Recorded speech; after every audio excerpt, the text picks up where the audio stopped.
Good evening. Good evening.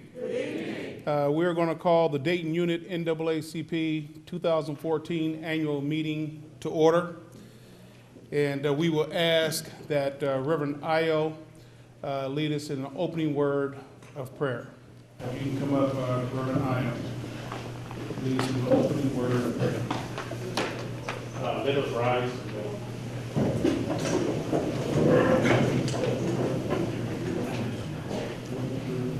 Oh Lord our Father, here we are this evening, thanking you for everything that you have done for us in this year. Yes. We know we are here, not by our own power, but through your grace and your mercy. Yes. Thank you for traveling mercies all over the year. We thank you for our families.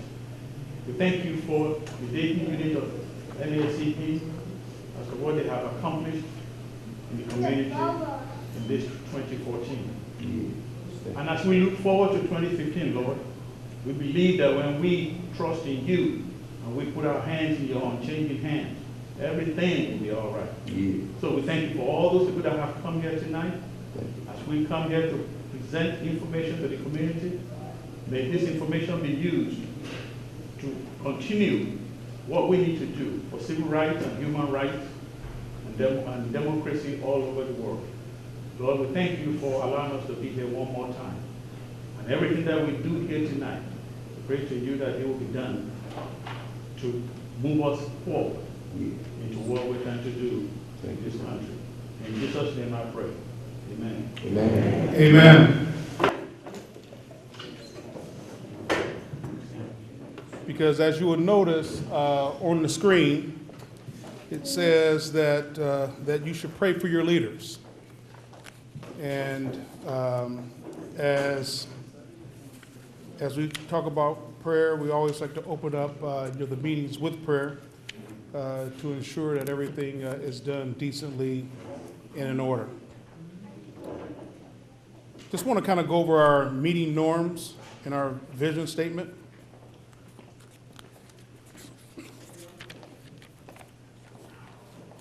Our vision statement simply says, the Dayton Unit NAACP vision is to fulfill the dream of the Civil Rights Act of 1964 by capitalizing on the second A of the NAACP, which stands for advancement.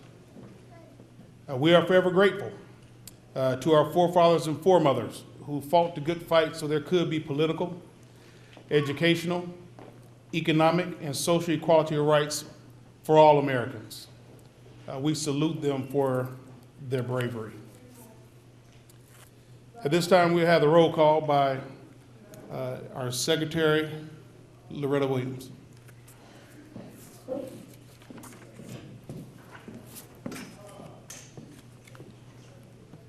Derrick Foward. Present.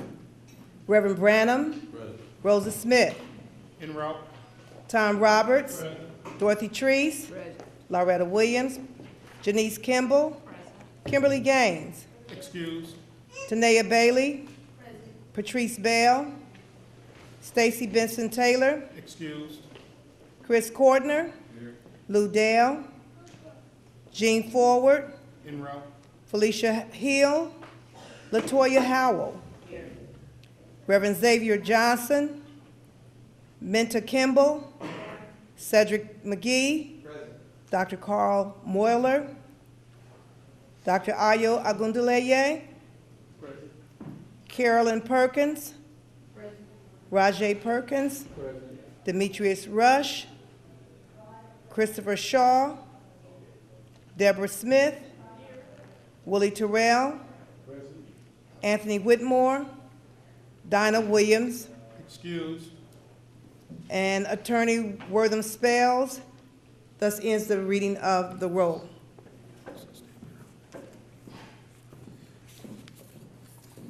At this time, we'll have the reading of the minutes. Dayton Unit, NAACP, Unit 3181. The General Assembly minutes for November the 24th, 2014. The regular meeting of the Dayton Unit NAACP was called to order at 6:10 p.m. on November 24th, 2014, at the Dayton Boys Preparatory Academy. The minutes of the previous meeting were approved with 3 changes, such that are noted in the minutes. The treasurer's report was read. David Greer moved that the treasury report be accepted. As read, John Chapman seconded the motion. The motion carried. In new business, we had only one meeting scheduled for the month of December, which is December the 15th at 6:00 p.m. The annual Christmas dinner will follow at 7:30 p.m. The location will be the same as last year, Northwest Recreation Center, with dinner prepared by Outback Steakhouse. The agenda for next meeting, the year-end reports from all committee chairpersons and officers will be presented to the public. The meeting was adjourned by Derrick, Foward, President. The next general membership meeting will be at 6 p.m. on December 15th. This was submitted by Mrs. Carolyn Perkins, NAACP Youth Council Advisor. Thus ends the reading of the minutes.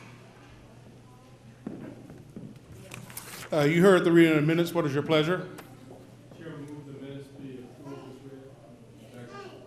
It's been properly moved and second that the minutes be accepted as read. Questions? Hearing none, all those in favor signify by saying aye. Aye. Those opposed, motion carried. Now I want to back up to our meeting norms. We have 10 meeting norms, and our core goals are to inform, educate, and empower. Those are our core goals of the Dayton unit NAACP. In terms of our meeting norms, the first one says commence each meeting with prayer. Adhere to meeting schedule except when in common agreement to extend the time. The agenda of the day will be followed unless there is an overwhelming decision to address another particular issue. Respect each participant to voice his or her opinion. However, it will be appreciated if their opinion is communicated in a respectful manner. Turn cell phones on vibrate. If you receive a call, please leave the meeting area while answering the call. Abide by the brainstorming rule when applicable. Each volunteer is valuable to achieving the unit's mission, vision, goals, and objectives, and should be treated as a professional and with respect. Disrespect, embarrassments, put-downs, and personal attacks are unacceptable. Each meeting will follow the Constitution of the NAACP and the bylaws for units, local bylaws, and Robert's Rule of Order, if applicable. Each lengthy discussion items should be tabled or sent to a committee for disposition. And I'm so proud of our team that we have done an outstanding job abiding by our meeting norms. It just makes a meeting go along a lot smoother so that we can get through our agenda and overall look to empower, inform, educate, and empower our community. At this time, we're going to hear from our treasurer to provide us with the treasurer's report first, and then she will give an update on what she's doing or what she has done this year as treasurer, and then give you an overall highlight of where we stand from a deficit surplus standpoint. Treasurer Kimball.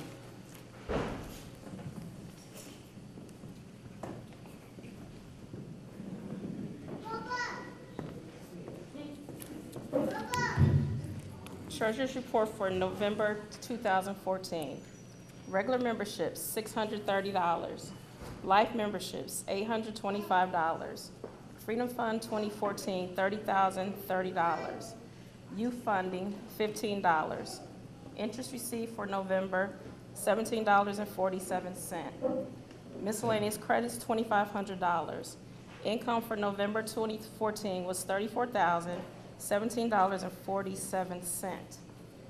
Expenses for November 2014 totaled $38,751.50 for an expense difference of $4,734.03. You heard the reading of the treasurer's report. What is your pleasure?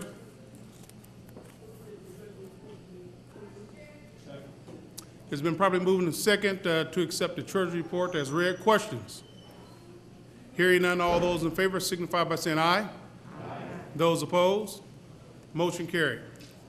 Treasurer Kimball, go ahead. Highlights for 2014.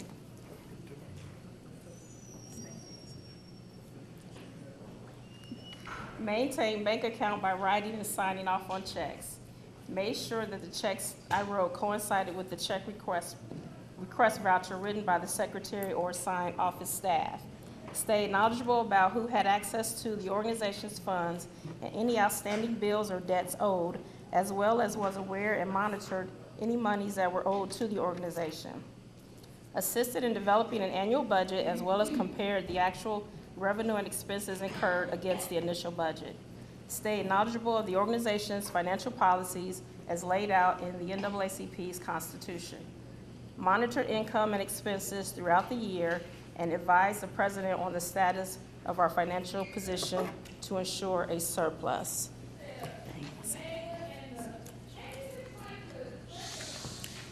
To go over the past 7 years, surplus and deficits, to go back to 2007, we had a surplus of $5,542. 2008, there was a surplus of $2,032. 2009, there was a surplus of $25,151. 2010, there was a surplus of $107. 2011, a surplus of $16,418. 2012, there was a deficit of $7,207. 2013, we had a surplus of $7,947. 2014, as of November, we have a surplus of $8,475.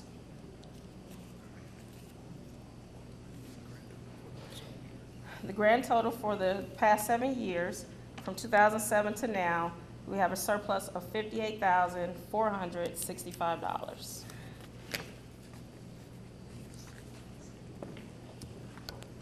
Thank you, Treasurer Kimball. That is what we call having good stewardship of the money that come into our organization's doors, and we look to continue that trend in the future. Thank you. President's report.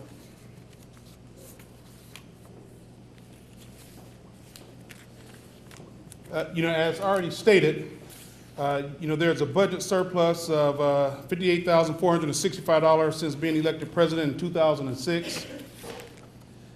And they raised over $17,550 in membership money this year alone. Organized a meeting with the leadership team of Target Corporation and Trotwood Mayor Joyce Sutton Cameron, Trotwood City Manager Mike Lucking, Ohio State Senator Bill Beagle, Ohio State Representative Roland Winburn, and Montgomery County Commissioner Dan Foley to discuss the proposed closing of the Target store in Trotwood.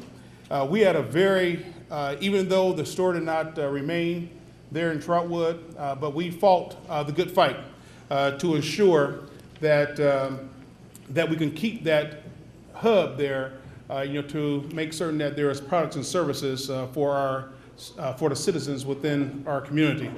It failed, but nothing beats a failure but a try. So we wanted to make certain that we did our part, in trying to ensure that the Target store did not leave the community. I organized a meeting with the leadership team of Hollywood Gaming at Dayton Raceway, along with Chairman Chris Shaw, to discuss their diversity and inclusion program, as well as hiring practices at every level. We also discussed the opportunity for the general manager of Hollywood Gaming at Dayton Raceway to serve as an honorary chair at our banquet. Hopefully going into next year, when we will actually turn 100 years old, the local unit of the NAACP will turn 100 years old next year, and our hope is that we will be able to make that happen. Organized and moderated a meeting between the residents of Jefferson Township and two potential business partners to have a civil discussion on the composting site that the partners proposed to operate in Jefferson Township. We were very instrumental, in ensuring that that did not happen at that point in time, because the NAACP, while we were looking at the job opportunities that it may create, but we also, on the other end, was looking at things from an environmental justice standpoint and what effect and impact it will have on the citizens out there in Jefferson Township, which is predominantly an African-American community. Negotiated with Kelly Cooper, president of Local 175, to co-sponsor the Civil Rights Act of 1964 50th anniversary celebration. It was a highly successful event. Received the first place Thalheimer Award for unit programming. This is the highest award that any unit can receive from the NAACP. We actually received the Thalheimer Award for our 3rd year in a row. And we are very proud of that. And going forward, hopefully, when we go to Philadelphia, Pennsylvania, in July of next year, hopefully we'll come back with another Thalheimer Award. Moderated the Dayton Unit NAACP Historic Education Town Hall meeting. Launched the inaugural President's Monthly Briefing on Wednesday, July 9, 2014. We've had 2 monthly presidential briefings. And the purpose of those briefings are to bring the membership up to speed as relates to what we are doing locally. The first one that we did, we actually had the Honorable Hillary O. Shelton. He is the director of the Washington Bureau for the NAACP. He's the one who lobbies for all the issues on Capitol Hill. We had him to address our body, and really would need your participation when we send out those robocalls, or if we send out email blasts, to ensure that everybody is on those calls, because we understand that everybody don't come to meetings. Everybody just don't come to meetings. But if we can get you on a call to bring you up to speed to what's happening inside the organization, that's what we try to do.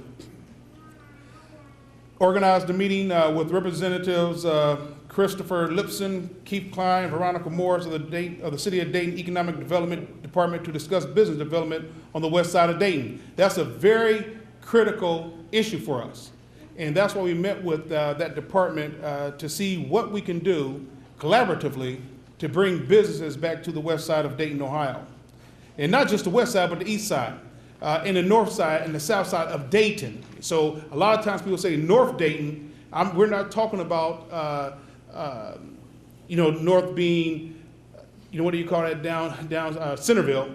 And we're not talking about, north being Vandalia and south being Centerville. We're talking about the borders of Dayton, Ohio. That's our concern. Organized a meeting with U.S. Senator Sherrod Brown along with 3rd VP Tom Roberts, State Representative Roland Winburn, State Representatives Fred Strayhorn, Montgomery County Recorder Willis Blackshear, Pastor William Schooler, Reverend P. Henderson, Reverend Corey Cunningham, and Michelle Roberts to discuss the John Crawford III case. We are still working on that case. Was just in conversation with U.S. Attorney Carter Stewart last week to get an update on where they're at. And he told us to check back with him towards the end of this month, the early part of next month. He did not want to rush the case. He wanted to ensure that he gave the time, to this case to ensure that the right verdict and the right decision comes out in this particular case from a Department of Justice standpoint. And recommend that transportation, room expenses, food costs, and other miscellaneous expenses be paid for President Foward and First Lady Jean Ford to attend the annual meeting of the NAACP to be held on February 14, 2015 in New York, New York. That's my report, and I move for adoption of my report. It's been properly moved and second to accept the President's report with said action item questions. Hearing none, all those in favor signify by saying aye. Aye. Those opposed, motion carried. First VP Brown report and Religious Affairs report.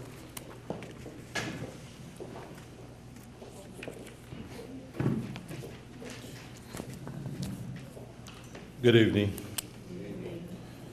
I have a few bullet points on my report. 2014 this year was very challenging for me, and some things that I had to go deal with personally as well, but yet and still I continue to work with the organization to do what I could do to kind of keep things going. But as you see, I did meet with the LEAD organization to discuss their focus goals on economic development and education, and of course the President Ford was also present at the meeting. And we also met with Derrick, Glenn, and Tommy Pitts, both from Lima, Ohio. They came to meet with us to see about what they need to do to reorganize their chapter, to reactivate it, because some things started happening and they really had no president in place. So they came and met with us in our office here in Dayton, and we was able to give them some things, what they needed to do, but President Foward, he went forward with it to do what we needed to do in order to help them to organize. Also, we met with Sheriff Plummer and Major Darrell Wilson regarding these alleged racist remarks by the deputies in the department. And we had a quite lengthy meeting with them because they was not aware of really what was going on, at least it had not been made public. And we met with them to kind of let them know what was about to take place. And even though we was not the ones to take it to the media, but we needed to let them know that this was about to take place in order to give them a fair warning.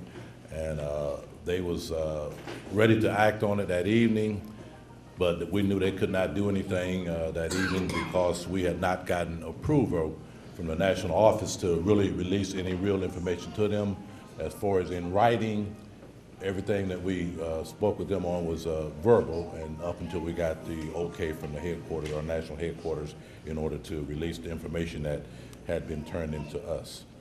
And another project I took on, I spearheaded, they called it the 2,000 Men March, the 2,000 plus Men March. And this was a march that we, different parts of the city was involved in. It really wasn't a march, but it was a coming together of just a group of persons to let them know that how we felt against the violence that are taking place in the homes, not just in our community, but throughout. And what had happened here, last year, they tried to set up time to have it on Dayton West Side, but they was not able to get it off the ground because of miscommunication. So I stepped out and told them that they would give me the information. I would do what I can to make sure that at least, we can let the community know that we're involved. I mean, that we're just as concerned about the violence that's taking place, here, in our part of town as well as, the other part of town, because we had 6 sites, and our sites took place here at the Adventure Central there on James H. McGhee. And we had a really successful turnout, and they was really happy about that. So next year, they're talking about branching out in Trotwood as well. So they're gonna have 2 locations. And I need to meet with him because he called me the other day.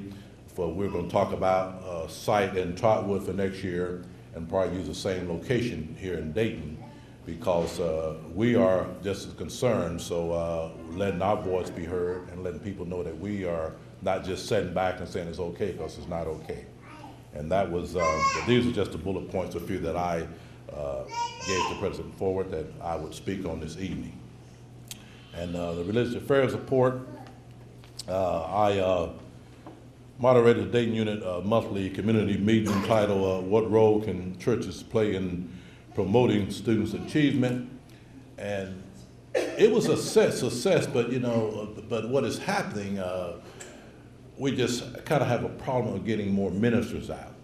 And it's not about what is Baptist, this and that, but but we got the information out, but yet and still the concern needs to be, the ministers need to be involved in these things that's taking place. And I'm still working with them. It's as though, they're okay, but, we're kind of laid back and, it's okay, just let us know what's going on. So hopefully next year we can have a much larger turnout because this is not just for the ministers, but it's open for the community because so you can come and voice your concerns on what can we do as ministers and pastors to help, to not just the NAACP, but other organizations that are, here trying to help make our community a better place to live. Because they normally, when it comes to the ministers and the preachers, we have a little more power or authority than what they realized that we had. But it's about us stepping up to the plate and doing what the community expects us to do. And I'm fighting this here even with the union that I'm a part of because we're not being seen enough either. So I'm doing what I can to make sure that the ministers will be involved as in the NAACP and other groups come together and certain things that need to be supported and certain things that need to be done. They need to know that, that the religious community is behind it as well. And that's putting us out there first along with the parishioners.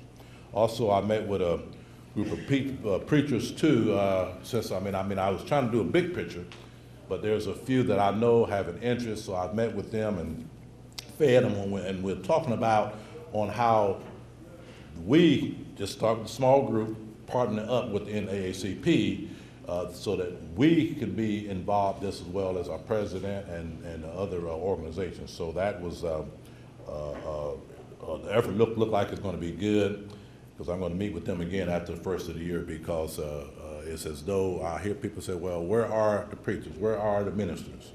Why aren't they supporting this? Why aren't they here standing up for certain things? So I'm doing what I can to try to make sure at least that happens here in our community, and we are, and I'm going to be meeting with the with Southern Baptist too, because they had a event this evening as well, but I told them that I could not make it because they had me down, and I said I can't make it because I knew I'm first vice president here. I need to be here, so theirs is taking place now.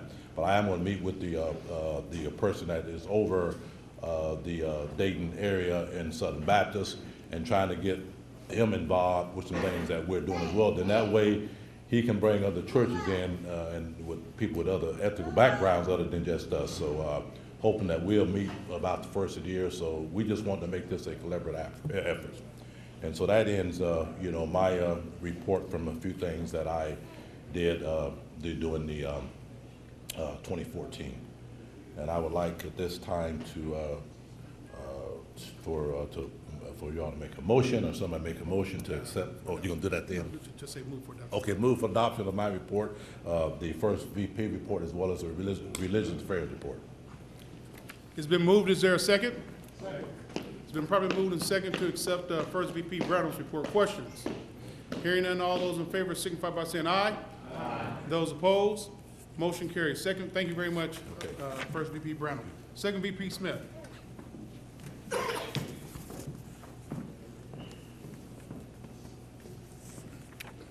Good evening. Good evening.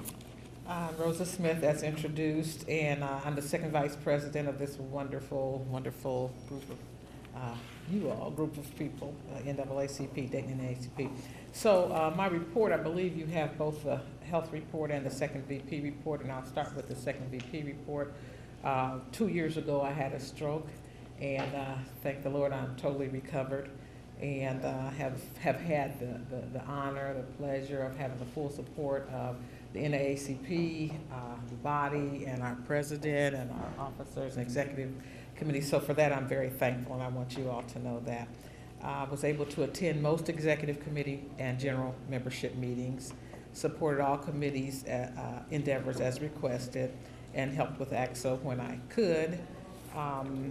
So also, as the second vice president, I was able to attend the same meeting that Reverend Branham talked about with the Care Source officials. So we will, you'll hear more about that as we proceed into our 100th anniversary next year.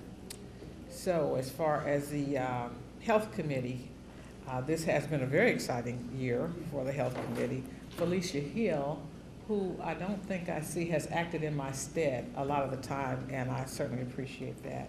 Our focus remains on the Affordable Care Act, which was authored by our current president, President Barack H. Obama, and this act provides health care coverage for all American citizens inclusively. Our accomplishments, as well as our goals, held a panel discussion with distinguished members of the insurance and medical communities explaining the Affordable Care Act, and this was at a general membership meeting earlier in the year. That was very, very successful. We answered a lot of questions and such. Provided a monthly health tip to members to aid in achieving optimal health status. And I will say, it's not on here, but the health tip for this month is just please watch what you eat. This is the month that we overeat, we overindulge sweets, we overindulge a lot of stuff. So we have to just really be watchful. Those of us who are advancing in our years, as well as our young people, and we want to make sure that all of us are role models for them, and that we teach them and tell them and show them exactly what we need to do in terms of our health. Also met with officials from CareSource, which I think I did talk about, with regards to our 100th year anniversary next year. Met with local committee members to strategize health-related agenda. Plan to present a very brief health-related topic monthly via email, meeting, newsletter, or however we decide to do it as we approach our 100th year. And that ends my report. I ask for a motion. Oh, I'm sorry. I move for adoption of my report. Okay, it's been probably moved and second to accept second VP's report. Questions? Hearing none, all those in favor signify by saying aye. Aye. Those opposed, motion carried. I just want to pause here for a quick second. And I didn't do this at the beginning because I really wanted to wait until second VP Smith gave her report. And as you heard, second VP Smith suffered a stroke approximately 2 years ago. And she's back here with us now. It takes some time to get over those serious and severe illnesses. But we also have another member of my cabinet who also suffered a stroke. And that is by ways of Ms. Dorothy M. Treese right here. And I'm glad that she came out with us tonight. She suffered a stroke the early part of this year in January. So it's not quite a year as of yet, but I'm glad that the Lord is bringing her along the road. And if we could just stand up and just show her some love for her being able to be out here tonight.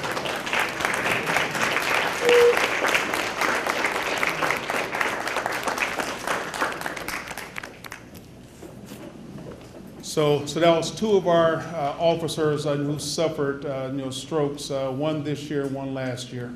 So Ms. Treese, we love you. Second VP Smith, we love you.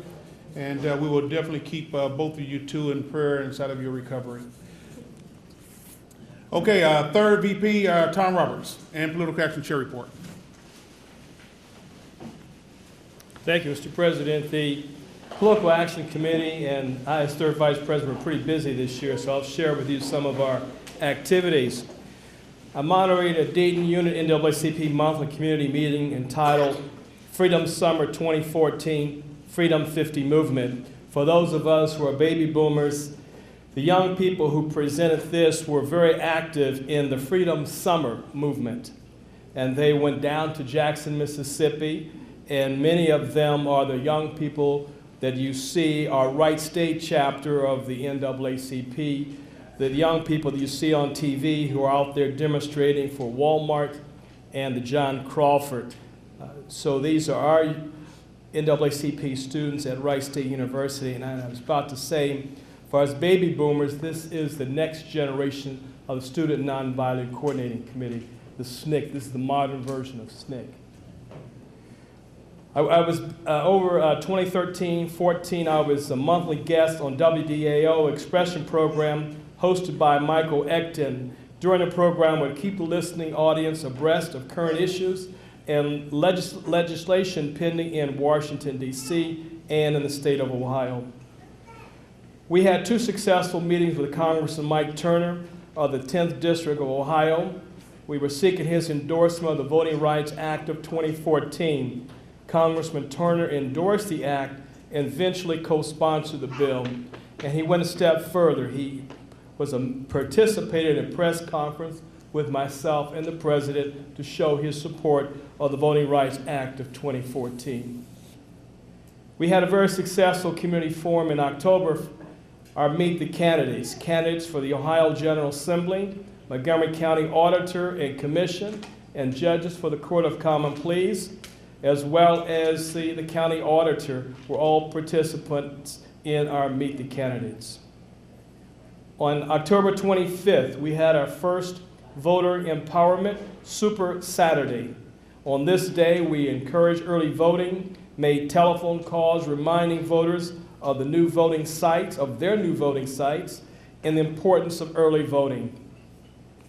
And finally, I participated on a panel titled Policing Issues and Violence in America, hosted by the League of Women Voters of Great Dayton. Other panel members were Montgomery County Sheriff Phil Plummer, Gary Daniels of ACLU of Ohio, Dr. Patrick Oliver, Director of Community Justice Department at Cedarville High School, and Mark of the Dayton Daily News, reporter for Dayton Daily News. Well, I'm not going to murder his name, Doctor. I'll leave it alone. Mr. President, I move for adoption of my report. It's been probably moved in second to accept third VP Roberts' report along with his political action report. Questions? Hearing none, all those in favor signify by saying aye. Aye. Those opposed, motion carried. So now you have heard from all of our executive leadership team. And at this time, we're going to hear from the president. I do not see the president of the Dayton Youth Council. And, or is he here? Oh, he's hiding. Okay. So if we can have Mr. President Rajay D. Perkins, who's the president of the Dayton Youth Council, and also President Tanea Bailey, who's the president of the Little John Junior Youth Council, to come and give their joint report. And how they're going to do it is that Ms. Bailey, President Bailey is going to read the first bullet point, then President Perkins will read the second bullet point. Can you all make your way up this way, please? Presidents, El Presidentes. All right.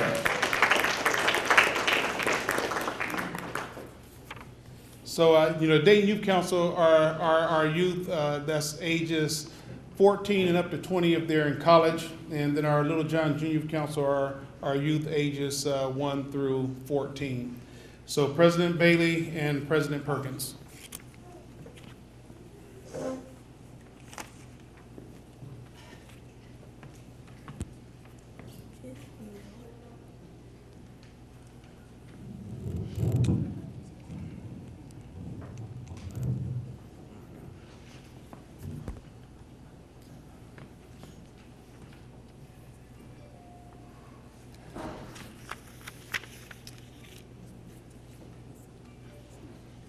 We had 60 Little John Junior Youth Council members in November 2014, and up to 3% versus previous year.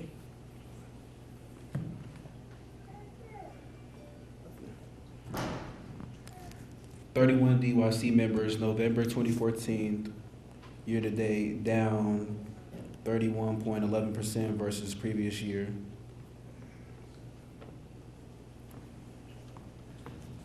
We conducted environmental justice energy training for high school and college students.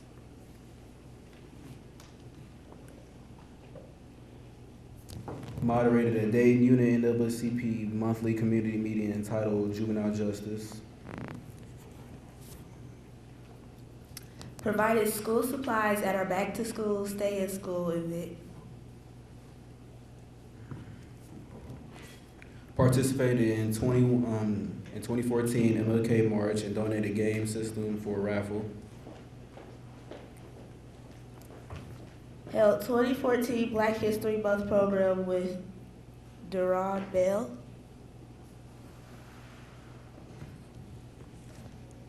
Adopted 3 families for Christmas. Participated in the Feast of Giving at the Dayton Convention Center. This was our 7th year in a row. Plan to serve Christmas dinner at WDAO Christmas Feast.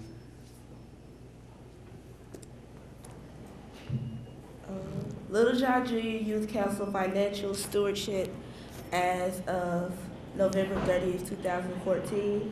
Our balance in the bank is $1,532.27. And our income versus expense difference was a surplus by $810.43.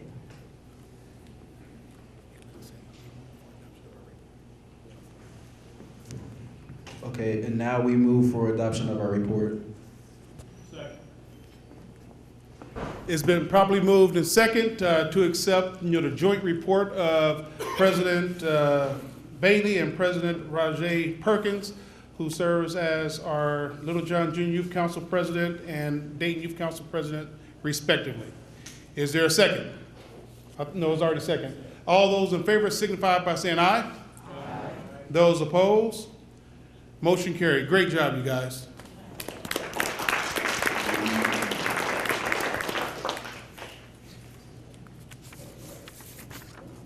Okay. Patrice Bell serves as our Communications Press and Publicity Chair. She is not here this evening, so I will read the report. Answered telephones and retrieved messages at the Dayton Unit NAACP office.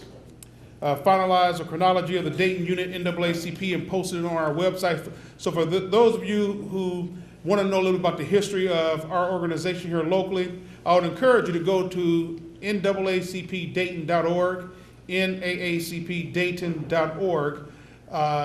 Go to the right of the page where you see our big logo. Up under that logo, you're going to see, I think it says Founding of the Dayton Unit NAACP. Click on that, and then there's going to be a link there for you to view the chronology of the Dayton Unit NAACP. I think you'll find it quite interesting. Developed and launched the first edition of the Miley O. Williamson Report. Developed flyers for monthly workshops and seminars. Hosted monthly Dayton Unit NAACP TV show updates. And they were the Historic Education Town Hall meeting that we had in February. Introduction of new Communications Press and Publicity Chair in March. Update on the Affordable Care Act in April. We also did a legislative priorities update in April. Year in review in September. Beaver Creek Walmart shooting in October. Midterm election update in November. So once again, if you go to our website, you can view any of our monthly TV shows. We do them from September until April, and then DATV goes offline in terms of in-studio taping May, June, July, and August. Then we come back in September again. So if you want to be educated that way, so we have multiple ways for you to be educated about the work of the NAACP. And we're going to move for adoption of all of the committee reports at the end. Felicia A. Hill, we're going to go to the Community Coordination Report. She is not here, so I will go over that report. Moderated a Dayton Unit NAACP monthly community meeting entitled Understanding Your Credit Report and Scoring. Held voter registrations throughout our greater Dayton community. That was done at Ponus High School, Wayne High School, Central State University, Omega Baptist Church, and Potter's House. Continue to work actively to support the Ohio Voter Bill of Rights. Making a proposal that the second Sunday is voter registration Sunday at all churches throughout the greater Dayton area. So please, at your church, if you can let them know about that, that's something that we're really looking to do. Currently in collaboration with CareSource, Darren Morgan, to celebrate the Dayton Unit NAACP 100th year anniversary. We turned 100 years old on May the 10th of 2015. May the 10th, 2015, we will turn 100 years old. She served as a board member of AmeriProject, Project, founder and CEO Eric Charlton, a mentoring program that introduces urban African American young men grades 6 through 12 to the field of allied health by pairing each young man with a professional African American male mentor. Ponus Allied Health Program Parent Advisory Board, served there as a nurse and concerned citizen. She championed high school students to pursue a career in allied health.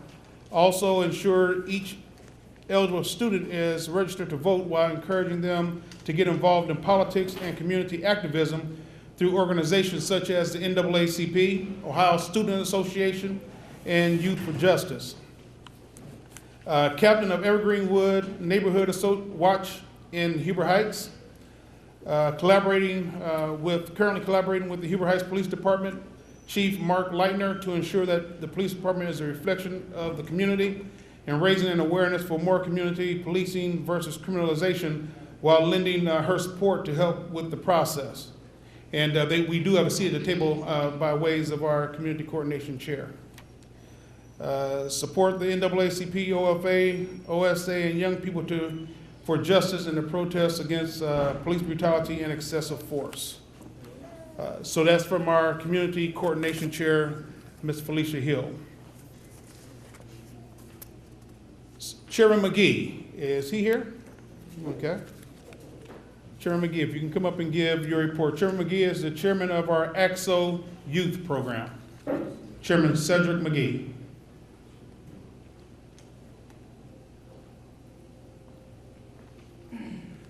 Good evening, everyone. Happy holidays. My name is Cedric McGhee. Thank you. My name is Cedric McGhee, and I'm chairman of the AXO program, and I'd just like to tell you what AXO means. AXO is an acronym. A for Afro-academic, C for cultural, T technological, S scientific, and O Olympics. And this is a program for 9th through 12th grade students, students mainly of African descent, citizens of America. And these high school students will compete locally for gold, silver, or bronze medals. And then the gold medalists, they compete at the national competition. Now, last year's highlights, we've had 3 students that earned medals. Morgan Strayhorn, a silver medal in drawing, and Ferris Bektar, a silver medal in sculpture, and we had a gold medalist compete in Las Vegas named Brian Bell, a gold medalist in poetry, and I believe he's here tonight. But this year, our students are meeting at Stivers High School, and we meet on Thursday night, so our next meeting will be January the 8th, Thursday night. So if you have some talented students, gifted in music or art, write poetry or write essays, good at science, STEM courses and things, we would certainly love to have your students be a part of our program. Our program is a nonprofit organization. We use fundraisers such as bake sales and car washes, and we ask for grant money from certain organizations, and of course from the NAACP. And other highlights this year, we've participated in the Sinclair's Kwanzaa program, got to pass out some information about AXO. And again, if you have some teenagers in your surrounding circle that you think they're talented, we would love to have them to be a part of our AXO program at Stivers, 9th through 12th grade, Thursday nights. Give me a call at 937-414-2675. Thanks. And I move for adoption of my report. It's been probably moved and second to accept Chairman McGhee's report. Questions? Hearing none, all those in favor signify by saying aye. Aye. Those opposed, motion carried. And I want to call these names out, and we're going to do it in this order. Willie Terrell, Dinah Williams, Al Jordan, Lou Dale, in that order. If you are not here, I'll be giving the report for that particular individual. And also, as Brother Terrell, who's the chairman of our scholarship committee, is coming, please keep Stacy Benson Taylor in prayer. She lost her father this evening. So just keep her and her family uplifted in prayer. Thank you. Chairman Terrell. Thank you, President Ford. Good evening, everyone. We got to do better than that because I'm between the food. Good evening, everyone. I love you. As the president stated, I'm the chairperson of the scholarship, and part of my report is not up there. And for those of you who don't know, in July, we gave cash money to those individuals that won the scholarships at the 62nd annual report. In other words, at our Freedom Fund banquet, the 62nd, we gave scholarships out to Kadasia Taylor, Nia Dewberry, Dominique Johnson, Azrian Isaac. These individuals received their check at our July meeting. And before I go any further, I want to ask Jesse Gooding to stand up, because one of our scholarships is named after Jesse Gooding. Jesse, please stand. Jesse Gooding gave us 18 years of service. Matter of fact, if you bought any of your books, I know those people that clap want to get one of those books. Thank you.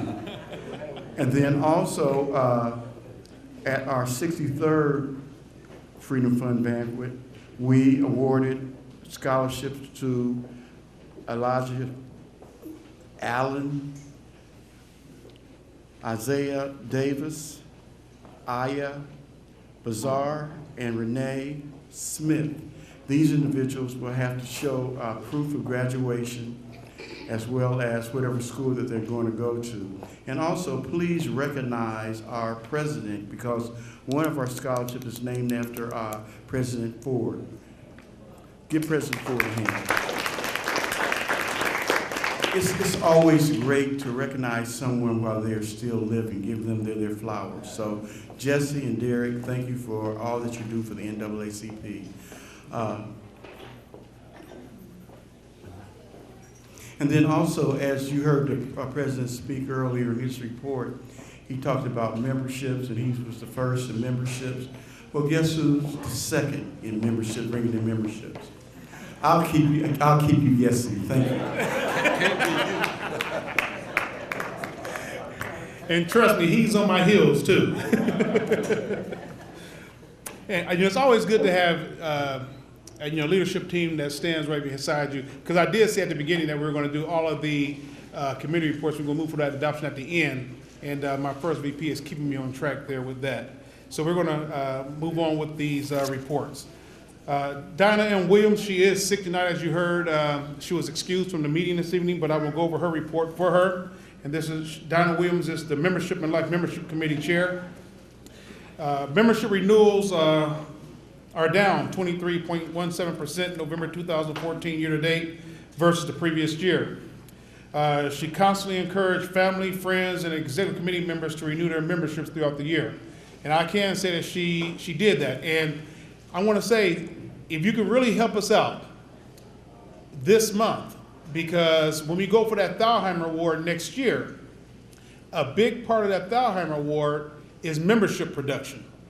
And right now, we're not looking good in terms of membership production this year. While we're the second largest unit in the state of Ohio, but still, if you don't have increase year over year, that really hurts you in reference to trying to attain those national awards. So anything that you can do to assist this month, because we got to turn it in this month, anything that you can do with helping us out there, that'd be great.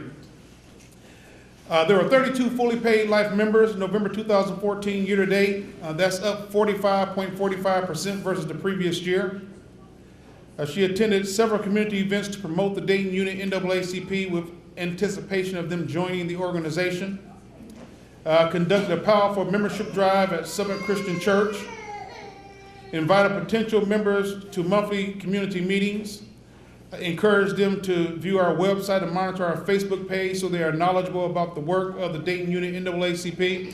And for those of you who have a Facebook page, if you can, while you're here this evening, go to your Facebook page and like our page to stay connected with us that way as well, because we try to keep that Facebook page updated. And that Facebook page is Dayton Unit NAACP. Dayton Unit NAACP.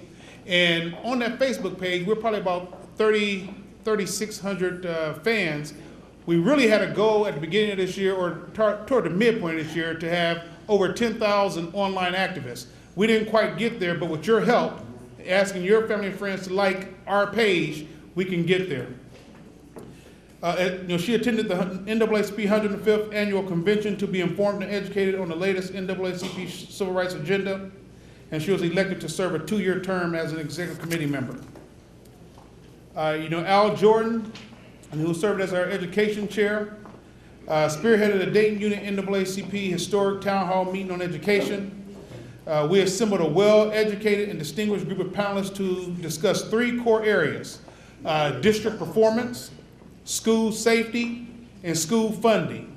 The panelists were as follows: Dr. Richard Gates, who is the superintendent of Jefferson Township Local Schools, Dr. James Sholin, superintendent of Kettering City Schools, Mrs. Susan Gunnell, superintendent of Huber Heights City Schools, Dr. Thomas Henderson, superintendent of Centerville City Schools, Ms. Lori Ward, superintendent of Dayton Public Schools, Dr. Cal Ramey, superintendent of Oakwood City Schools, Mr. Kevin Bell, superintendent of Trotwood Madison City Schools, Mr. Tony Thomas, assistant superintendent and CIT director of Northmont City Schools, and Mr. Dave Jackson, superintendent of Northridge Local Schools.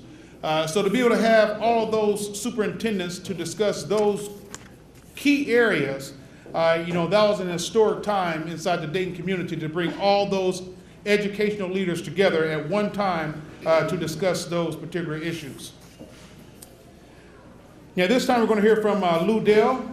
Lou Dell is the chair of our Freedom Fund Committee. Also she is the Honorable Lou Dell when it comes down to Huber Heights City Councilwoman. So Lou Dell.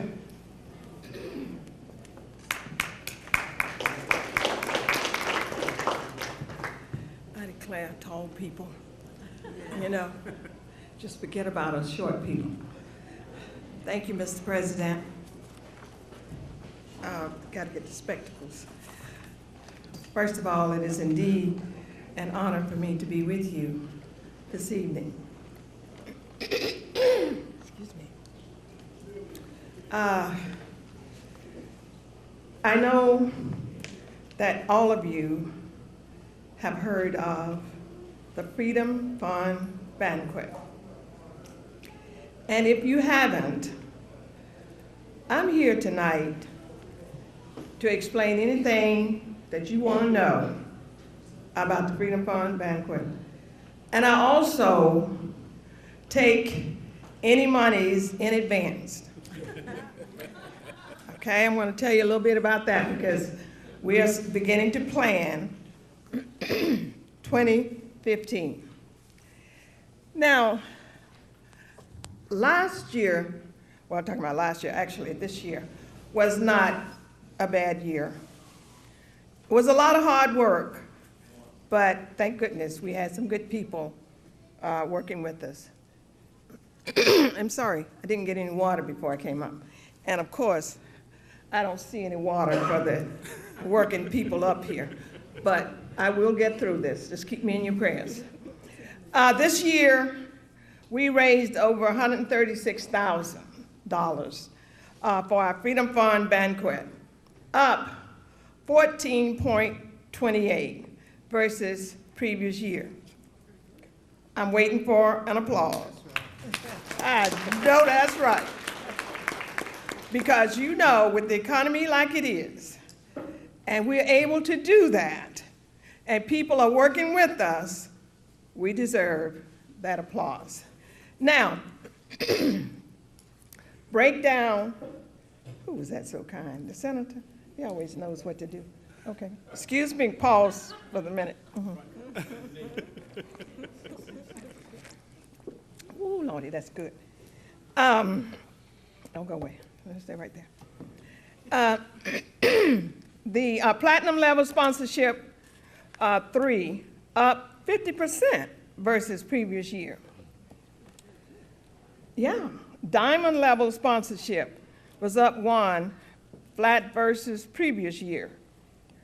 Gold level sponsorship 4, and that's up 33.33% versus previous year. Silver level sponsorship 19, up 18.75% versus last year. Bronze level sponsorship 17, now that's up 30.75%. Organizational level sponsorships 41%. Of course, that was kind of a little downer, down 4.65, but I know with people like you sitting out there in the audience, we're not going to have to worry about that next year. All right? Souvenir journal ads, not included in corporate sponsorships, 75. down 6.25% versus last year.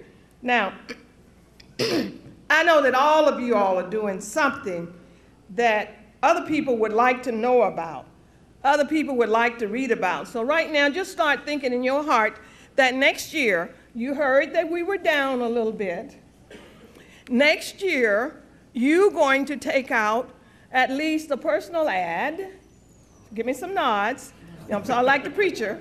And if you don't do it, then please be responsible for getting out, getting your friends or the business that you deal with. You use banks, you use some of all kinds of business. So keep that in mind to try to help us get a good start next year.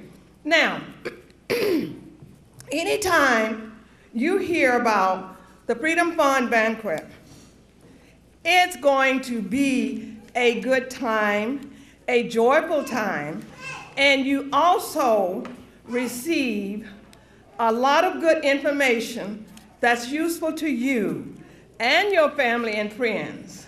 So try to make it a plan to be at the next event. For example, for those of you that missed this 2014 banquet, you really missed a treat. We had as our guest speaker, how many out here came? Pretty good, pretty good. Thank you very much, thank you very much. We need that. Now next time I'm up here speaking, you know what I would like to see. Every hand in the house go up. So would you please work with us on that? We would really appreciate it. But our guest speaker was none other than the Honorable Merle Evers Williams. Now, I'm sure that's a name that many of you are familiar with. She brought the house down. If you were there, you know it. Anytime we have speakers, they are of high quality. I mean, they really have a great substance. They bring something to the dinner, in addition to a whole lot of good stuff that's already there. So it's a type of function that you really don't want to miss. If you miss out, you have missed out on a great event for that year. Now, I know that you all have your cell phone with you. How I know? I heard some of them ringing. All right? So what I'm going to do now is ask you to please do me a favor. Our next Freedom Fund banquet will be October. Get your cell phone out. I want you to save this date. Save the date. Let me see your action. Get your cell phone out. Save this date. October 23rd, 2015. I promise you, you will not regret it, and you will be doing a great service for your community. You see, because we raise the money, we don't eat the money up. We don't spend any money on us. Volunteers, volunteers, volunteers. All right, so this money is used to better improve your community and help the citizens. Yes, I ask you for money, and you might say, when I see that little short lady, she's gonna ask me for some money. And yes, I will, but it doesn't go into my bank account. It's to help the organization. So if you don't mind, I would appreciate it if you would save that date. And what is that date I gave you? All right, they're listening. And then before I sit down, I do want to thank the Freedom Fund Committee people who are present. I know all of them are not here, but those of you, you know who you are, who struggled and worked hard with me on this committee, please stand.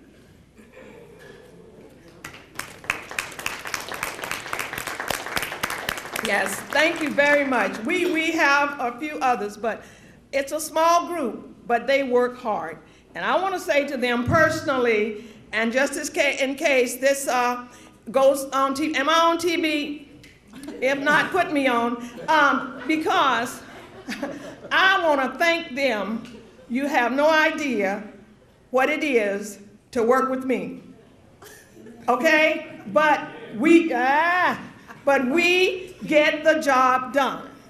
And I want to thank Mr. President. He's usually there in our meetings. Sometimes we meet every week, and that's a lot to come out of their schedule. But they too are true to the cause, and I just want to thank them and Mr. President. And I want to thank you all, because even though we get it all set up, if you all don't come out, buy tickets, and support us, we still couldn't make it. So a big thank you to you. So have a Merry Christmas. Thank you.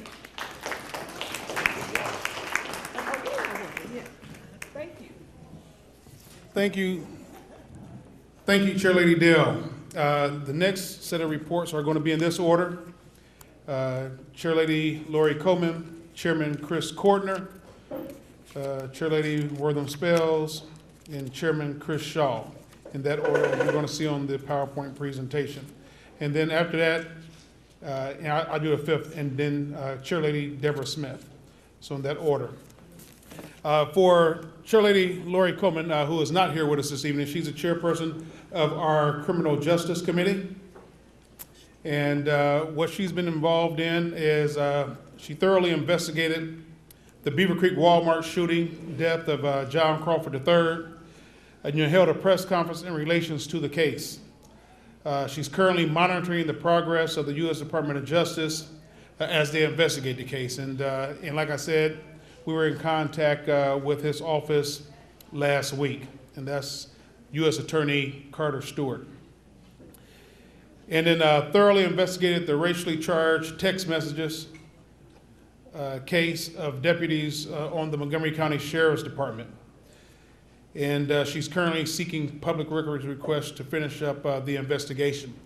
One thing I want to say about this particular case is that with all the things that are happening inside of our community, across this nation, Eric Garner, Mike Brown, John Crawford III, and many others that are falling victim to the horrible tragedy of death by our law enforcement agencies, really must come to an end. And had an opportunity to chat with our sheriff. And I told our sheriff, I feel that he's doing a good job. He exercised leadership by, number one, when we told him about it on a Sunday, he met with us on a Sunday. And then on Monday, he suspended 2 of the 6 employees. He did not have all of the information at that point in time, but he had enough to at least suspend the 2. They gave me an update today that all 5 or all 6 of the deputies involved have been put on notice that they are under investigation. We have been in contact with our National Legal Department, our General Counsel, and our General Counsel has advised us to go ahead and sign off on being the complainant of this case. So for those of you who do not know how this case came to us, it was essentially that someone came to our office just like they normally would do and filed a complaint. And they filed a complaint on August the 4th. And as you remember, or if you recall, John Crawford III was murdered on August the 5th. And then we got a signed written complaint from his family on August the 6th. So all of this was happening basically simultaneously, and we needed to make certain, especially with this particular case that we're dealing with the Sheriff's Department, that it did not, that it had to, that we gave it its just due, that we thoroughly investigated, and that our number 1 priority in this particular case was the safety of the complainant. And as you probably realize, we have not disclosed the name of the complainant, and that's basically due to safety reasons. And, so we're currently working with the Sheriff's Department. I do believe, and have confidence that our sheriff will do the right thing in this particular case. And we hope that he does not let us down, but I'm quite certain that he will do the right thing in this particular case. And in fact, what I told him today is that by him doing the right thing, that this will be a model for the nation to follow. To have an organization to work with law enforcement, and then for law enforcement to hold their own accountable. That's what people are looking for law enforcement to be held accountable by law enforcement. And if he does that, is this what I told him today? That this will be a model for the nation, and we'll make certain that gets communicated. Because we cannot tolerate any kind of racism, any kind of bigotry, and that goes for African Americans as well. We can't harbor hatred in our hearts neither. Because life is really too short for any of us to harbor hatred. But whenever we see it, because we've been victims of the unspeakable horrors of lynchings, police brutality, that is us, we're the ones who have fallen victim to those type of incidents. And so when we see this and we have a sheriff to stand up and say, they immediately put him on paid administrative leave, and then not only put him on paid administrative leave, but say that racism will not be tolerated in his department, I think that's in a very clear message. And we just hope that at the end of the investigation, that the end result will be termination for at least 4 of the 6 deputies. So that's our hope in this particular case. Chairman Chris Courtner, chairman of our Labor and Industry Committee, and if you can come up and give your report, please. And as he's coming, I always tell Chris, and I've told others, that Chris Courtner, to me, is Jesse Gooding's, Mr. Gooding's, Reverend Smith, a person that's there with you, that's serious about civil rights investigations, that's serious about wanting to do the right thing.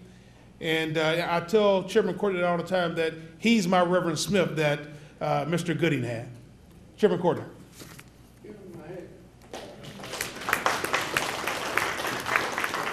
Thank you, Mr. President.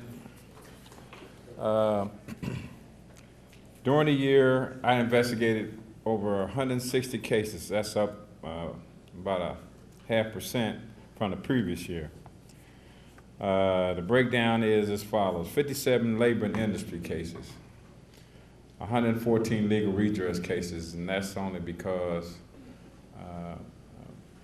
our chairperson, they can't come into the office like I can. Most of them have jobs and careers and stuff, and so it doesn't bother me. This year, I did have 3 interns,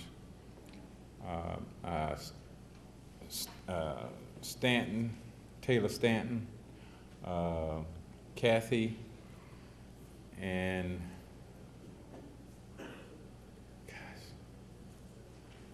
she got a funny first name. You know how they name their kids and stuff. But Katana, okay, Katana, and they help tremendously. You need help in that office when you get that many cases and you get that many people coming in. But with that help, we persevered. I mediated over 40 cases, man, and that's been a job. But when you do this, you expect stuff like this. You don't know how many you're going to get, but you know you're going to get some. But that doesn't bother me how many. It's just that I get it done. That's the main part that I have in my heart. And I also partnered with Miami Jacobs for interns for paralegal. That was Katana. And settled 3 cases with the Dayton VA Medical Center And I want to get with Derrick and the, I don't know what they call him, the chairman, Mr. Costi at the VA. We need a powwow. And also Melvin of the union. We need a powwow because I've had too many cases with the VA over the last, I'd say about 3 or 4 years. So it's something there. Settled one case with Wright-Patterson Air Force Base, who also I want to get with also. And also we won a case involving this crazed guy. I don't know, some of y'all might have, if you got YouTube or whatever, he went on YouTube and he was just off the chain. He was a piece of cake. Victor Good came down from the National because this guy was trying to sue us. And he, not only myself, but the Springfield, Ms. Williams, the president in Springfield, the judge throwed it out, you know, because he didn't see any merit in the case.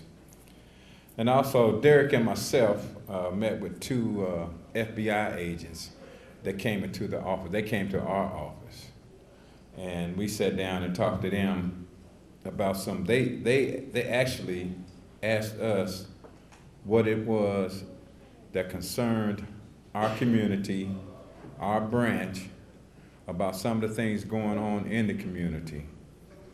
I think it was, you know, because of the English case with the Dayton police, the case with the Beaver Creek police, and one thing I want to tell y'all, I have talked to every chief of police in a 360 circumference.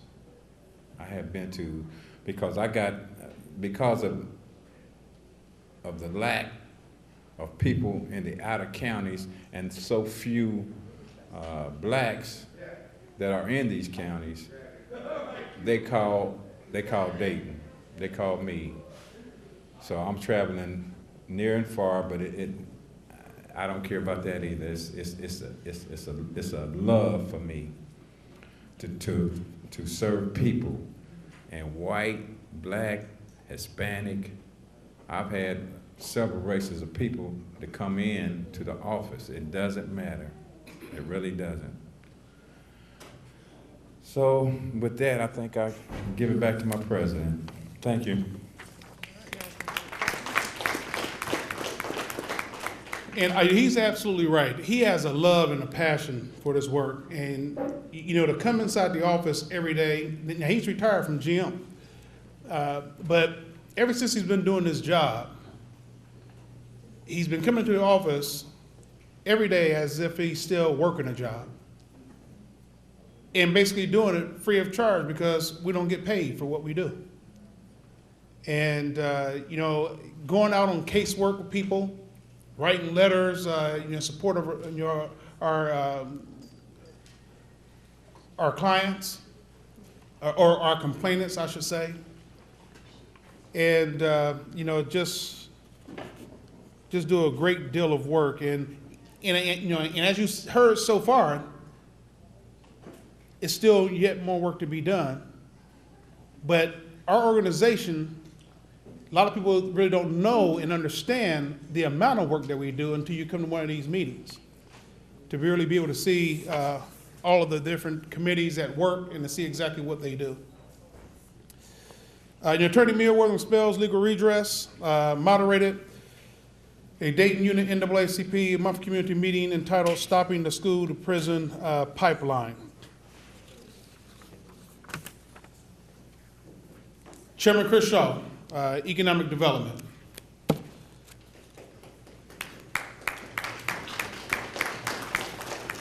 And then immediately following Chairman Shaw will be Chairlady Smith for Housing.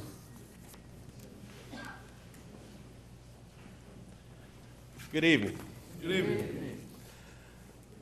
Over the past year, the Economic Development Committee has continued to follow a strategy of engagement to advance our goal of increasing access to jobs, business, and economic fairness.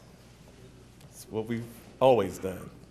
To this end, we have tried to be present and visible at settings where economic development decisions are being made throughout our community, so that our views and perspectives are considered. And the following is just some of the things that we've done in terms of forwarding that engagement. We represented the Dayton unit at quarterly Montgomery County Workforce Investment Board meetings, where this year in particular, distribution and logistics and making Dayton and the Dayton region a hub for those kinds of activities and the jobs that they bring with them to fruition. Procter & Gamble's distribution hub is just one of those where they're going to bring 1,300 jobs to the region. And we need to be part of those jobs. We've had extensive conversations with the players, the stakeholders that are engaged in that process, and feel comfortable that with a little help that we can make strides into increasing minority attainment of some of those jobs, those highly paid and highly skilled jobs that are coming to this region. We conducted a monthly information session on economic development initiatives in West Dayton, where we brought in leaders to talk about, these are experts in the field of economic development in this area, to talk about how to move forward and the different things that are taking place in the community to achieve success. Continue to monitor the City of Dayton Manufacturing Task Force, another huge area where Dayton is nationally recognized as a manufacturing hub, Cincinnati-Dayton corridor, and just developing economic and manufacturing in our region, I should say redeveloping manufacturing in our region to improve jobs for our citizens. Been very instrumental in making sure that although all of the schools, the high schools in particular, but even moving down to the grade schools, that City of Dayton and Dayton Public schools are recognized and brought into the process, and we've been very successful of that. Last year, they had a little bit of success with reaching out to Dayton Public Schools, but this year, overwhelming with the engagement that they've done with the school system, outstanding success with that, and look forward to having an opportunity for our youth to get involved and to take a different look at manufacturing in our area, which are the jobs of the future. We hope that they're not the old and dark and dingy places that they used to be. These are high-tech jobs that are going to be trendsetters and career builders for our youth in the future. I represented the Dayton unit at the Congressional Black Caucus Leadership Roundtable, where a small, intimate group of about 44 leaders throughout the country were brought in to talk to congressional representatives, the Secretary of Labor, Transportation, and the Deputy Attorney General of the United States to talk about our issues and what we thought should be activities that they should be looking at.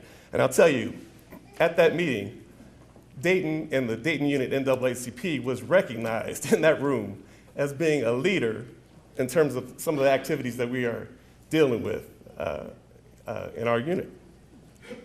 So we should all be commended for that.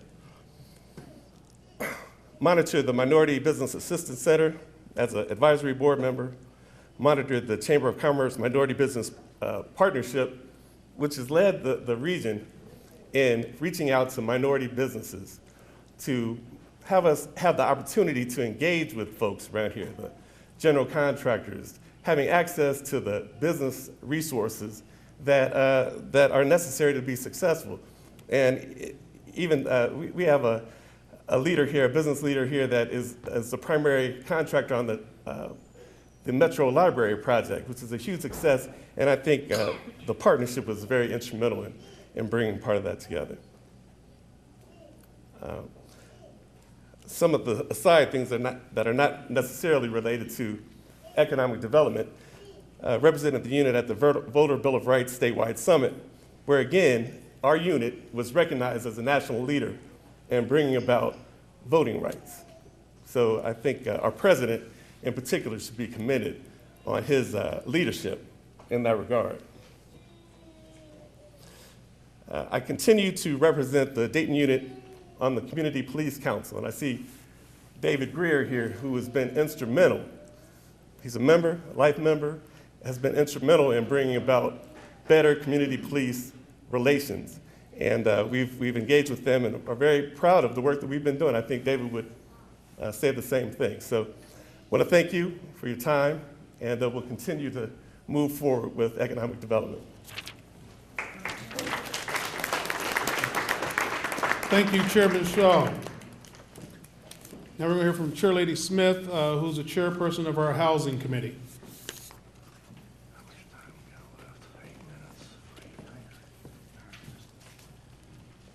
Good evening, everybody. Good evening. Is everybody hungry like me? Let's see what they have up here first. Okay, the first thing I would like to say is one of the things that I noticed in the area of housing, in our communities, we got to do better in teaching our children to pick up debris and trash. Every community I go in is just horrible. And I take time out, I'm a realtor as well as a real estate investor in the Trotwood and Inglewood community. And I just take time out and just pick up on Saturdays, some Saturday mornings or whatever. And we just got to teach our children as well as ourselves to take pride in our communities and by picking up the litter and debris. Okay, I only have 3 points to talk about. The very first one, I moderated a workshop back in June of this year, and I had a lady from the city come in and speak about the Lot Links program. How many of you all were in attendance? Okay, not too many people, but just to go over it briefly with you, the Lot Links program is a program it's a collaboration with the city, individuals like yourselves, or investors, as well as Montgomery County. And what we're trying to do, there's so many blighted properties in the city of Dayton, and they're just sitting, abandoned. And so the city is not getting any income whatsoever. So what they're trying to do now is get interested citizens or investors to come in and purchase these properties for approximately $2,000. So you put down like a $500 deposit and submit your application. The county reviews it and get the ball rolling from there. Some of the criteria is how does it work? Like I said, you put down a $500 deposit, and the city will remove all back taxes on the property. So if someone owes like $7,000 on a property, those back taxes are removed. We won't have to pay those. And then the deed is transferred in your name. The contact number is 937, if you want to write that down, and it's featured on the slide there, 333-3775. Okay, that's 937-333-3775, and it's called the Lot Links Program. And these properties are located it had to be located only in the city of Dayton. Also, they can't be occupied by anyone. And the property must have at least 2 years of back taxes owed on the property. And the other criteria is the property cannot have a tax foreclosure presently on the property, okay? So those are the criteria. And the next slide, some other information I think it would be vital for each one of you guys. If you know if there's senior citizens that need help with basic repairs on their property, there is an organization called People Working Cooperatively. They're out of Cincinnati. but they're going to have a branch coming to Dayton sometime next spring. And they will assist low-income residents with basic repairs that these individuals can't make themselves. And their phone number is area code 513-351-7921. That's 513-351-7921, and there's an email address as well. And hopefully you guys can everybody see that, the email address? Okay, it's info@pwc, and then home, HOME, repairs.org. And lastly, the City of Dayton has a down payment assistance program for individuals like first-time homeowners, people that are wanting to buy a home within the city limits. They will assist you with your down payment. And that telephone number is 937-853-1600. 937-853-1600. Thank you very much for listening, and I hope we can eat soon. And Merry Christmas to everyone. Reverend Ayo Ongundoyile, who's the chair of our International Affairs Committee. Reverend Ayo.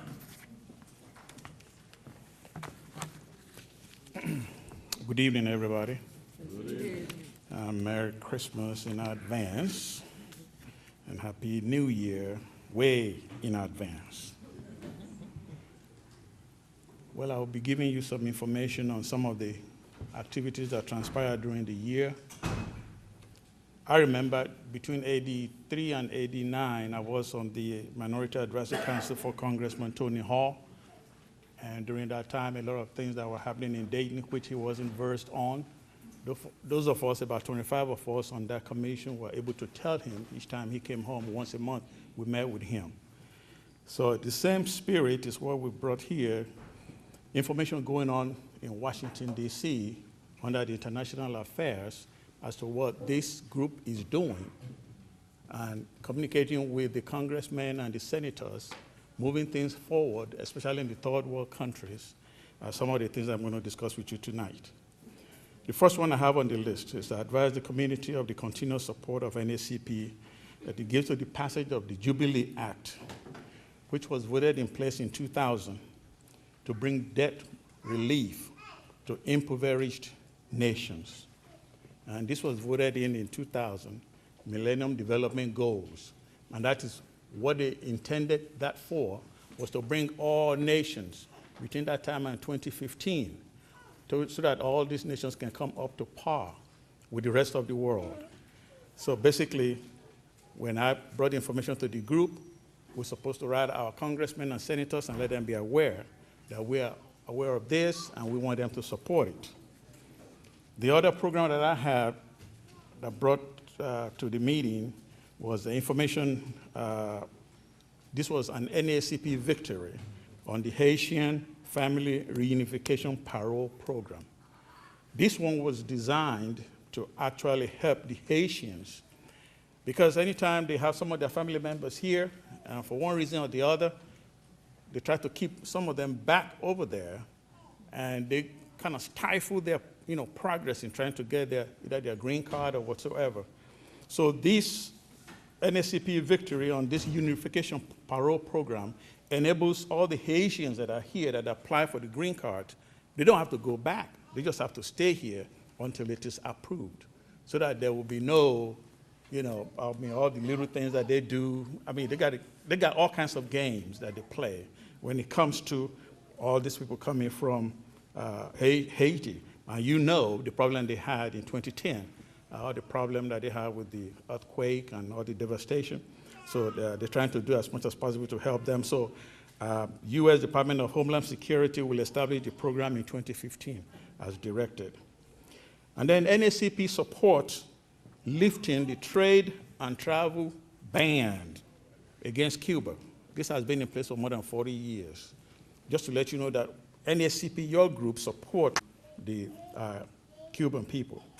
And then NAACP urges swift passage of legislation to address the crucial continued humanitarian crisis in Sudan. You've been hearing about Sudan in the news, and people, starving and people dying and everything. So, these NAACP urges the swift passage of the legislation so that, it can, a lot of peace can be brought back to Sudan and for the people to be able to continue their lifestyle in the right way that is designed to be. And that one is actually called the Sudan Peace, Security, and Accountability Act.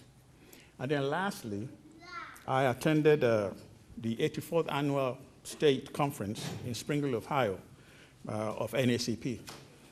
And something that actually touched me in that meeting was a presentation done by an Indian doctor from Springfield, Dr. Surendra Neravetla.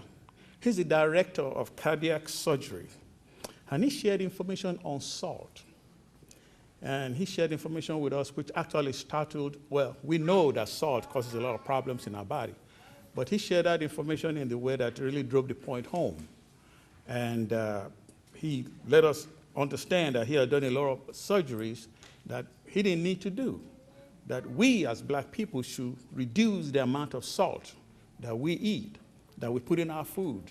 And he actually went to the extent of letting us know in that meeting that some of the salt causes renal failures, stroke, memory loss, asthma, especially people with asthma. It gets to be really critical.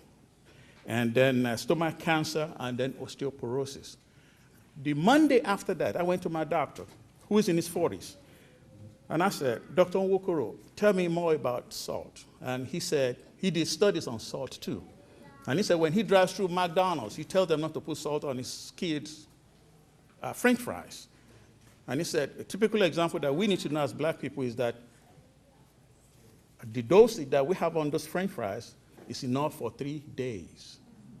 He said, so we need to reduce that. And he's going to bring more information to NAACP. He wants the information to be shared all over the country. I bought one of the books, So that's all my information that I have to share with the group. Thank you very much. Thank you. Thank you, Chairman Ayo. So at this time, I move for adoption, or I entertain a motion to accept all of the committee reports that you have heard. So moved. Second. Okay, it's been probably moved and second to accept all of the standing committee chairs' reports. Questions? Hearing none, all those in favor signify by saying aye. Aye. Those opposed, motion carried. Unfinished business. We still have this house located at 1732 West 1st Street. We try to go through the city to get them to take the property or to assume a responsibility for the property. However, there's a glitch with the title, so we got to get that worked out to see if we can get back on their radar to get that taken care of, so we can get that house from up underneath our responsibility. New business. The official 2014 annual NAACP branch election ballot. And who I have up here is I have one for the Dayton Youth Council. I'm sorry. I have one for the Little John Junior Youth Council. I have their ballot. And these are national ballots that we got to turn in every year at, you have to vote upon at this meeting. So, so we have a ballot for unit number 3919, which is Little John Junior Youth Council. And then we also have a ballot for unit 3181, which is our unit number, the Dayton unit NAACP. And with our ballot, it says vote for no more than 7 candidates. And just sure of me working with these folks and looking at some of the literature that has come out, there's actually 9 names on the ballot. And I'm going to suggest 7 of those 9 to this body. And whatever we do as an adult unit, That's also going to transfer over to the Little John Junior Youth Council, so that we're both in order and are able to cast our ballots and send those in before December 31st. Ophelia Averitt, she is currently the only national board member in the state of, that's on the national board that's from the state of Ohio.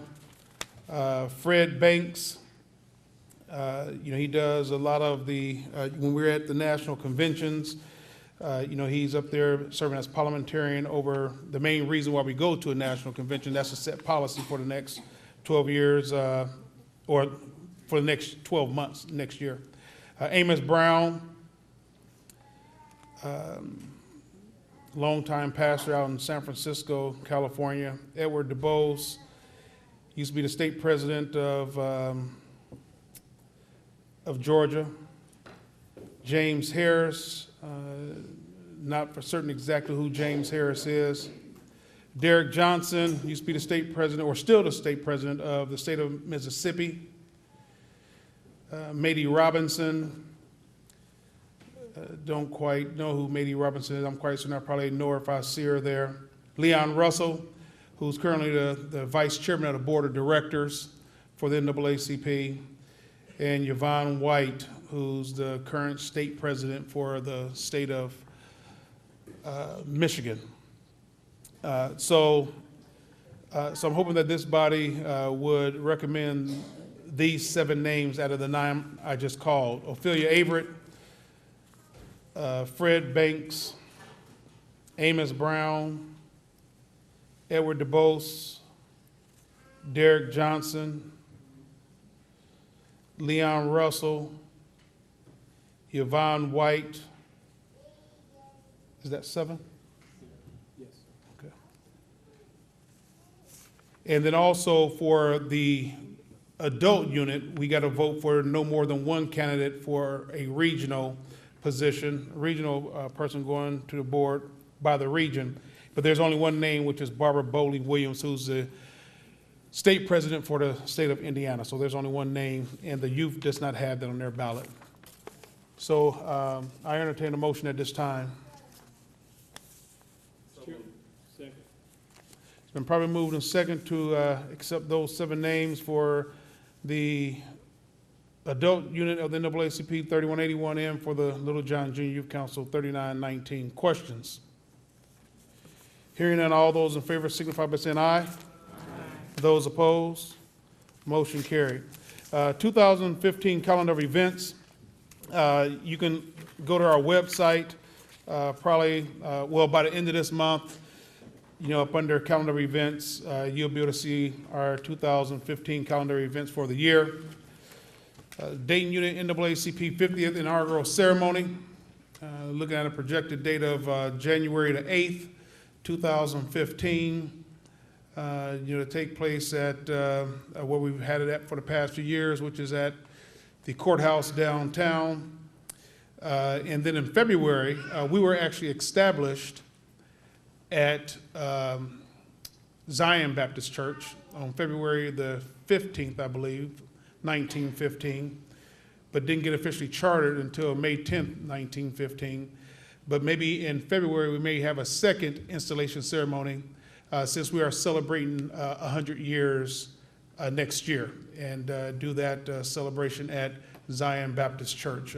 We got to work some things out probably with the pastor and their leadership team there and see how we can get that done. Our next executive committee meeting date will be January the 20th, and that's for the individuals who were actually elected back on November the 2nd. So if you were elected on November the 2nd, that would be the 8 officers and the 15 executive committee members. That will be the meeting that you would attend. If you were appointed over the course of the past 2 years to serve as a standing committee chair, we thank you for your service for the years of 2013, 2014, and we'll look to make some of those same appointments next year. But the first executive committee meeting of the year for next year will actually just be for the people who were elected back on November the 2nd. The next monthly community meeting date will be January the 26th, and all citizens are welcome to attend that event or that meeting. So if you go to the next slide, you'll be able to see just some of the current officers and executive committee members who served the Dayton unit and NAACP and served us well over the past 2 years. You can go ahead.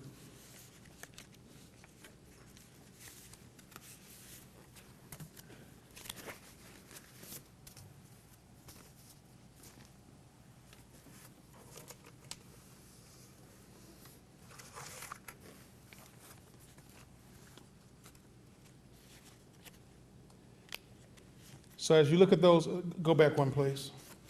So as you look at those names there, can we just give those individuals who serve as volunteers a round of applause for the years of 2013 and 2014? I do see 2 individuals here with us that was elected. If you were elected back on November the 2nd of 2014, this year, and if you can stand and be recognized, if you were actually elected to serve another 2-year term or to serve your first 2-year term, if you can stand and be recognized.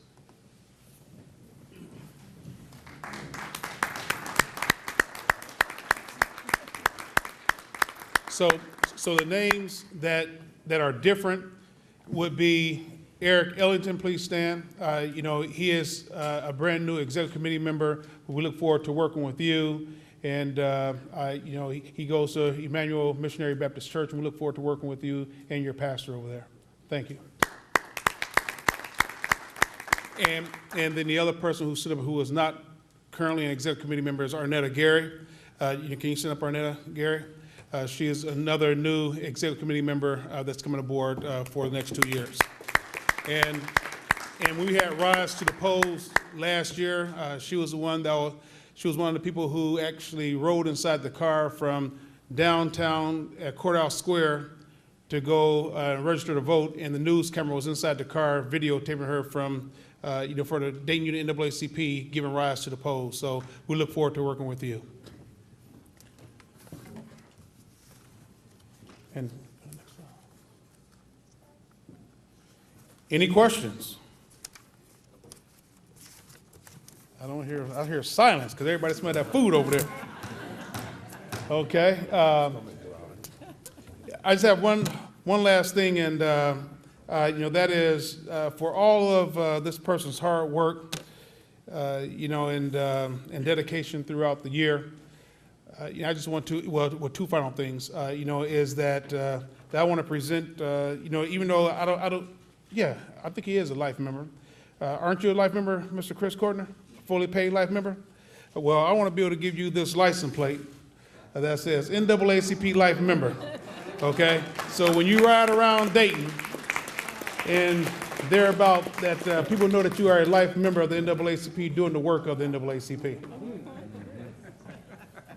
Thanks, Cap.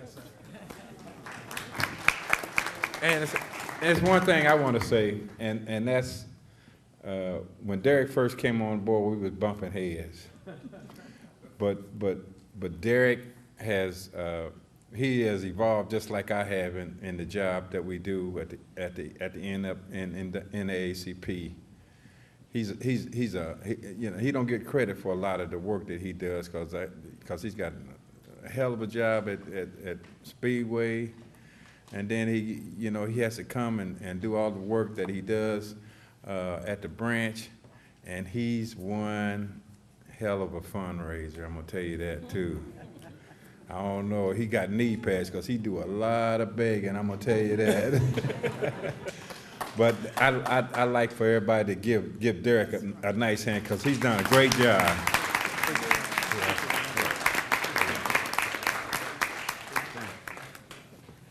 And then finally, we have one person, and we could have had 2, but I missed a meeting this year. I missed one meeting this year, so I can't get that prize this year, but we have one person who has been to every executive committee meeting and every general membership meeting in the year 2014, and that is by ways of my wife, First Lady Jean A. Foward. Let's give her a hand.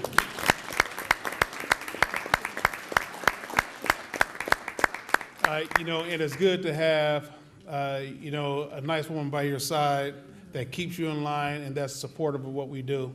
So with that, if we can ask that, that Reverend Branham bless the food. I know we came in with prayer. If you can bless the food and then bless us out of here so we can eat.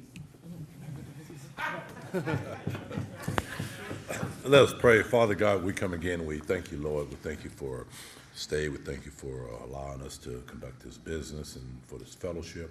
And then, Lord, as we come to break up this physical food, we pray your blessing upon it, that may be nourishing for our bodies, that give us strength to carry in your will, and also a special blessing upon the hands that took time out to prepare it. We ask all the many blessings in the name of Jesus. We do pray. Amen. Amen. And just one final thing.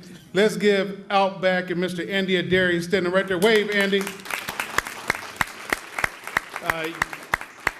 You know, Andy and I have become very good friends. He's a managing partner out at Outback, out there in Miller Lane. I would highly recommend that you support this young guy, you know, managing this business out there in Miller Lane. I would highly encourage you to support his business. So thank you for once again catering the food here tonight, and we look forward to a long-lasting relationship.